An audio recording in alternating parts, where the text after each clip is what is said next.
Doctor A.N.. ಯಲ್ಲಪ್ಪರೆಡ್ಡಿಯವರ ಬದುಕು ಬರಹಗಳು. ಗೆಳೆಯರೆ, ಡಾಕ್ಟರ್ ಎ.ಎನ್.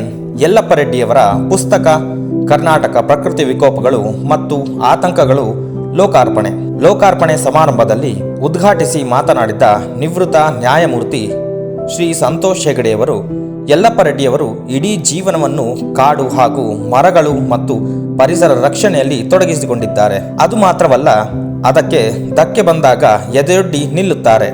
ಆಗ ಎಂತಹ ತ್ಯಾಗ ಮಾಡಲು ಸಿದ್ಧರಿರುತ್ತಾರೆ. ಅದಕ್ಕೆ ಅವರು ಅರಣ್ಯ ಇಲಾಖೆಯ ಮುಖ್ಯ ಕಾರ್ಯದರ್ಶಿ ಹುದ್ದೆಗೆ ಒದ್ದು ಬಂದಿದ್ದಾರೆ. ಅದಕ್ಕೆ ಮುಖ್ಯ ಕಾರಣವಾದದ್ದು ರಾಜ್ಯ ಸರ್ಕಾರ ಅಂದು ಪರಿಸರ ವಿನಾಶದ ಕಂಪನಿಯಾದ ಕೊಜೆಂಟ್ರಿಕ್ಸ್ ಅನ್ನು ಮಂಗಳೂರಲ್ಲಿ ಸ್ಥಾಪಿಸಲು ಯಲ್ಲಪ್ಪರೆಡ್ಡಿಯವರ ಮೇಲೆ ಒತ್ತಡ ಹೇರಲು ಮುಂದಾಗಿತ್ತು. ಗೆಳೆಯರೆ, ಗ್ರಾಮ ಸ್ವರಾಜ್ಯ ಮೀಡಿಯಾಗೆ ಸ್ವಾಗತ ಸುಸ್ವಾಗತ. ನಾನು ಚಂದ್ರಶೇಖರ್ ಬಾಳೆ.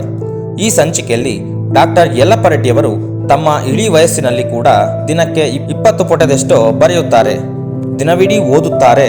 ದೇಶ ವಿದೇಶಗಳಲ್ಲಿ ನಡೆಯುತ್ತಿರುವ ಪರಿಸರ ವಿರೋಧಿ, ಜನ ವಿರೋಧಿ ನೀತಿಗಳ ವಿರುದ್ಧ ತಮ್ಮ ಅಭಿಪ್ರಾಯಗಳನ್ನು ವ್ಯಕ್ತಪಡಿಸಲು ಲೇಖನಗಳನ್ನು ಬರೆಯುತ್ತಾರೆ. ಹೀಗೆ 90ರ ವಯಸ್ಸಿನಲ್ಲಿ ಅವರ ಸಾಮಾಜಿಕ ಬದ್ಧತೆ ಮತ್ತು ಪರಿಸರ ಹಾಗೂ ಜೀವ ವೈವಿಧ್ಯತೆಯ ಕುರಿತು, ಅದರ ತುಡಿತ, ಇಂತಹ ಪರಂಪರೆಯನ್ನು ಮುಂದೆ ಕೊಂಡೊಯ್ಯಲು ಬೇಕಾದ ಯುವಜನರ ಕೊರತೆಯ ಕುರಿತು ಅಭಿಪ್ರಾಯಗಳು ವ್ಯಕ್ತವಾದವು. ಆ ಸಭೆಯಲ್ಲಿ ಉಪಸ್ಥಿತವಿದ್ದ ನಾನು ಕಳೆದ 20 ವರ್ಷಗಳಿಂದ ಅವರ ಅನುಯಾಯಿಯಾಗಿ ಕಾರ್ಯನಿರ್ವಹಿಸುತ್ತಿದ್ದೇನೆ.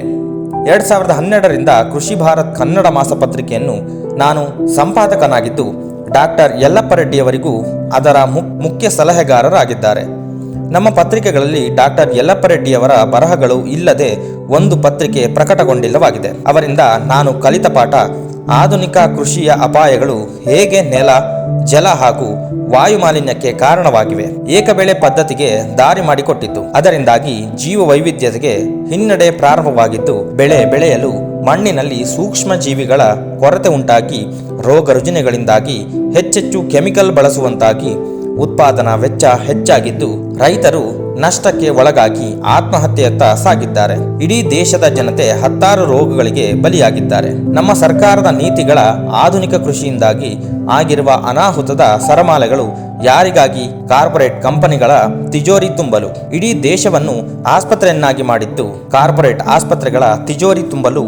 ಈಗ ಅದಿರು, ಸಂಪತ್ತು ಮತ್ತು ಅರಣ್ಯ ಸವಲತ್ತನ್ನು ಅದೇ ಕಾರ್ಪೊರೇಟ್ ಕಂಪನಿಗಳ ತಿಜೋರಿ ತುಂಬಲು ಧಾರೆ ಎರೆದು ಕೊಡಲಾಗುತ್ತದೆ. ಕೃಷಿ ಭೂಮಿಯನ್ನು ರೈತರಿಂದ ಕಿತ್ತುಕೊಳ್ಳಲು ಹೆದ್ದಾರಿಗಳನ್ನು, ಕಾರಿಡಾರ್ ಯೋಜನೆಗಳನ್ನು, ಅಭಿವೃದ್ಧಿ ಹೆಸರಿನಲ್ಲಿ ಜನರ ಹಣವನ್ನು. ಇಂದು ಪರಿಸರ ನಾಶಕ್ಕೆ, ಭೂತಾಪಮಾನ ಹೆಚ್ಚಲು ಸರ್ಕಾರಗಳು ಕಾರ್ಪೊರೇಟ್ ಕಂಪನಿಗಳ ಹಿತಾಸಕ್ತಿಗಾಗಿ ರೂಪುಗೊಂಡಿರುವ ನೀತಿಗಳು ಕಾರಣವಾಗಿದ್ದು, ಸರ್ಕಾರಗಳ ನೀತಿ ಬದಲಾವಣೆಗಾಗಿ ಜನರ ಒತ್ತಾಯದ ಅಗತ್ಯತೆ ಹೆಚ್ಚಿದ್ದು, ಅದಕ್ಕಾಗಿ ಜಾತಿ, ಧರ್ಮ, ಪಕ್ಷಗಳನ್ನು ಬದಿಗಿಟ್ಟು ನಮ್ಮೆಲ್ಲರ ಮಕ್ಕಳು ಹಾಗೂ ಮೊಮ್ಮಕ್ಕಳ ಭವಿಷ್ಯಕ್ಕಾಗಿ ಹೋರಾಡಬೇಕಿದೆ. ಇಂತಹ ಅವರ ಹೋರಾಟದ ಶ್ರೀಮಂತ ಪರಂಪರೆಯನ್ನು ಬಳಸಿಕೊಂಡು ಮುಂದಿನ ತಲೆಮಾರಿನ ಜನತೆಗಾಗಿ ನಮ್ಮ ನೆಲ, ಜಲ ಮತ್ತು ವಾಯು ತಲುಪಿಸಲು ಜನರ ಮಧ್ಯೆ ವ್ಯಾಪಕವಾದ ಪ್ರಚಾರದೊಂದಿಗೆ ಜನಾಂದೋಲನ ಅವಶ್ಯಕತೆ ಇದ್ದು, ಪ್ರಸ್ತುತ ಮಾಧ್ಯಮಗಳು ಸರ್ಕಾರಗಳ ತುತ್ತೂರಿಯಾಗಿದ್ದು, ಸಾಮಾಜಿಕ ಜಾಲತಾಣವನ್ನೇ ಬಳಸಿಕೊಂಡು ನಾವು ಮುಂದೆ ಹೋಗಬೇಕಾಗಿದೆ. ಆ ಜವಾಬ್ದಾರಿಯನ್ನು ಗ್ರಾಮ ಸ್ವರಾಜ್ಯ ಮೀಡಿಯಾ ಕಟ್ಟಿಕೊಳ್ಳಲು ತಯಾರಾಗಿದೆ ಎಂದು ತಿಳಿಸಲು ಹೆಮ್ಮೆ ಪಡುತ್ತೇನೆ. ನಮ್ಮ ಮುಂದಿನ ಪೀಳಿಗೆಗಾಗಿ ನಮ್ಮ ಪರಿಸರವನ್ನು ಉಳಿಸಿಕೊಳ್ಳಲು ಜಾತಿ, ಧರ್ಮ ಮತ್ತು ರಾಜಕೀಯ ಪಕ್ಷಗಳನ್ನು ಪಕ್ಕಕ್ಕೆ ಇಟ್ಟು ಎಲ್ಲರೂ ಸೇರಿ ಹೋರಾಟ ಮಾಡಲು ಕರೆ. ಡಾಕ್ಟರ್ ಯಲ್ಲಪ್ಪರೆಡ್ಡಿಯವರ ಮಾರ್ಗದರ್ಶನದಲ್ಲಿ ನಾಳೆಯಿಂದಲೇ ಅವರ ಬದುಕು ಮತ್ತು ಬರಹಗಳನ್ನಾಧರಿಸಿ ಗ್ರಾಮ ಸ್ವರಾಜ್ಯ ಮೀಡಿಯಾ ಮುಖಾಂತರ ವಿಡಿಯೋಗಳನ್ನು ಸರಮಾಲೆ ತರಹದಲ್ಲಿ ಸಂಚಿಕೆಗಳನ್ನು ಬಿಡುಗಡೆ ಮಾಡಲಾಗುವುದು. ಹೆಚ್ಚೆಚ್ಚು ಜನರಿಗೆ, ವಿಶೇಷವಾಗಿ ಈಗಾಗಲೇ ಹೋರಾಟದ ರಣದಲ್ಲಿರುವವರಿಗೆ ಹಾಗೂ ಪರಿಸರ ಹೋರಾಟಗಾರರಿಗೆ ಹಾಗೂ ಡಾಕ್ಟರ್ ಯಲ್ಲಪ್ಪರೆಡ್ಡಿಯವರ ಹಿತೈಷಿ ಮತ್ತು ವಿಡಿಯೋ ತಲುಪಿಸುವಂತಾಗಬೇಕು. ಪ್ರತಿಯೊಬ್ಬರೂ ಸಬ್ಸ್ಕ್ರೈಬ್ ಮಾಡುವ ಮೂಲಕ ಮುಂಬರುವ ವಿಡಿಯೋಗಳನ್ನು ನೇರವಾಗಿ ಪಡೆದುಕೊಳ್ಳಲು ವಿನಂತಿಸಿಕೊಳ್ಳಲಾಗುವುದು. ಧನ್ಯವಾದಗಳೊಂದಿಗೆ ಗ್ರಾಮ ಸ್ವರಾಜ್ ಮೀಡಿಯಾ.